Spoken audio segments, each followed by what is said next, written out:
Video 10 is a powerful 2-minute stream of information that drives a whole lot of synaptic activity deep into the brain.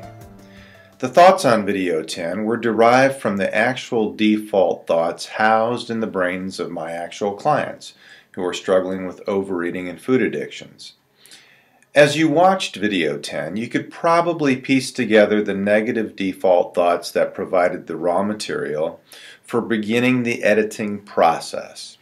Thoughts about eating for pleasure and just eating because it tastes good. These thoughts were edited to produce the more rational thoughts on Video 10.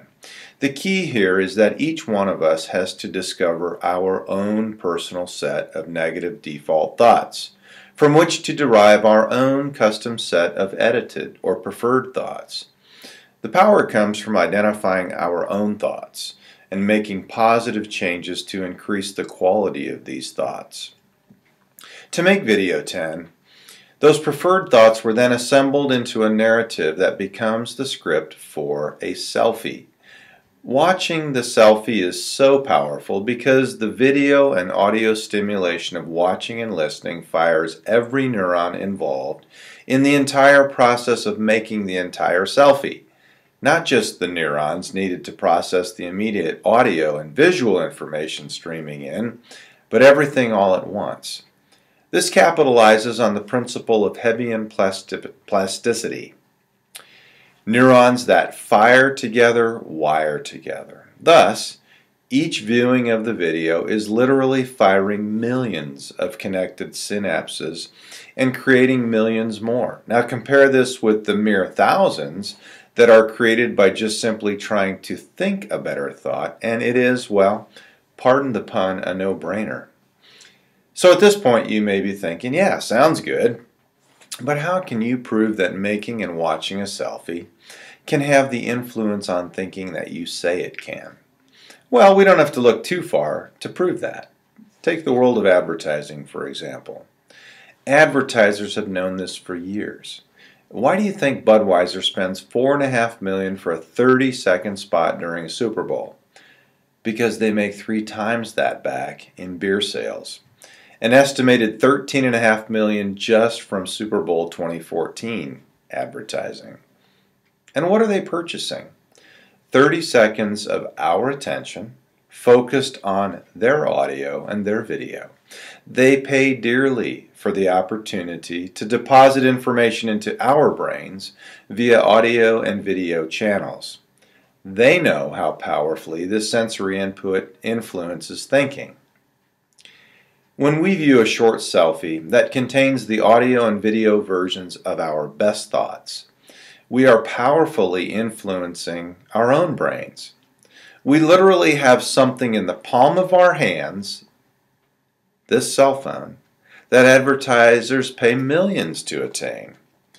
And just like a commercial, the more we view these short video clips, the more influence we exert over our own thinking. I can attest to the fact that these selfie videos are so powerful because I use them myself all the time. And I have a growing army of clientele that swears by them as well. Now this idea got started with a TED Talk that I gave in May 2012 in Fort Wayne, Indiana.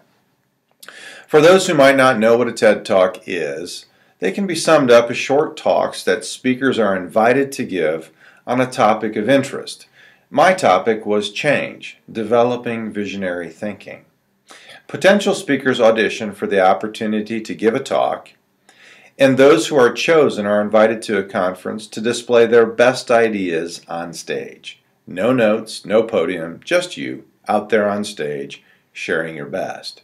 Now TED reserves the right to keep and publish these talks on their website. So your live performance is out there for all to see forever. If you are interested in seeing my TED Talk, the link is on the same page as this video. For my TED Talk, I had to condense my ideas into 8 minutes, which is actually quite hard to do. So to make sure that I was hitting that 8-minute mark, I started videotaping myself. With my new smartphone, yeah, I had just gotten my new iPhone, this was pretty easy to do. I could also monitor my body language, my physical movements, my facial expressions, etc. Yeah, it felt a bit strange at first, but I got over that very quickly and soon began discovering the many advantages. I could listen to or watch myself anywhere that I had 8 minutes to myself.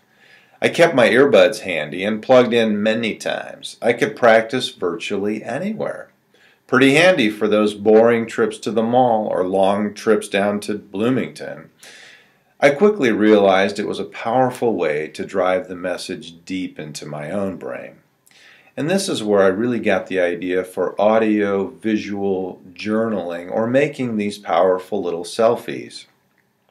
I found that when I watched myself and heard myself giving my own presentation, I learned it almost immediately. Now, of course, I had always rehearsed presentations out loud before, but this brought a new and more powerful dimension to the effort. I realized I was onto something and that this was going to be a powerful tool.